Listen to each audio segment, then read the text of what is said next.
অন্য মেয়েকে চোখ মারতে গিয়ে বোর কাছে ধরা খেয়ে যাচ্ছিল। ভাইটি টেকনিক খাটিয়ে একটুর জন্য কি? বেঁচে গেল। আপনারও শিখে রাখেন কাজে ও লাগবে। আপনার চোখ মারছে? আপনার আর কিছু বলার দরকার নাই, আমি দেখতেছি আজকে এবার একটা খবর আছে। এই কে রে তুই? আর তোর সাহস কিভাবে হলো তুই আমার বোন নামে বদনাম করিস? তুই কি মনে করছস তুই আমার কাছে ফোন করে আমার বোন নামে বদনাম বলবি আর আমি এটা বিশ্বাস করব? ভুল। আমি আমার বউকে খুব ভালো করে চিনি, খুব বিশ্বাস করি। আমি আমার বউকে অনেক ভালোবাসি। আমি এটা জানি যে আমার বউ কখনো এই কাজ করতে পারে না।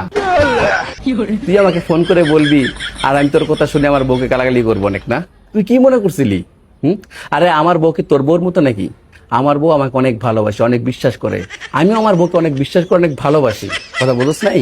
আর শোন, আমার বউকে কেউ যদি ফোন করে বলে যে আমি কোনো মেয়েকে চোখ মারছি, আমার বউ কোনো দিন বিশ্বাস করবে না। কারণ আমার বউ খুব ভালো করে জানে আমি এসব কাজ করতে পারি না।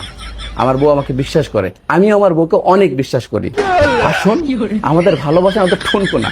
তোর মতো একজন ফালতু মানুষের কথায় আমাদের ভালোবাসা কখনো ফাটল ধরবে না। তোকে আমি সাবধান করে দিচ্ছি। আর কখনো যদি আমাকে ফোন করে তুই আমার বোন নামে বদনাম বলিস, আমি তোর নামে সোজাসুজি মামলা করে দিব। সাবধান। রাখ ফোন। বেয়াদব। হ্যাঁ, তুমি যেন কি বলতেছিলা?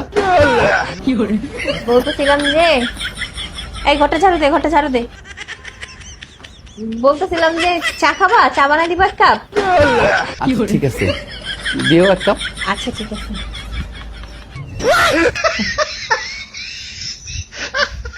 হেপ গেলে তার কাজে লাগবে। बच गया साला।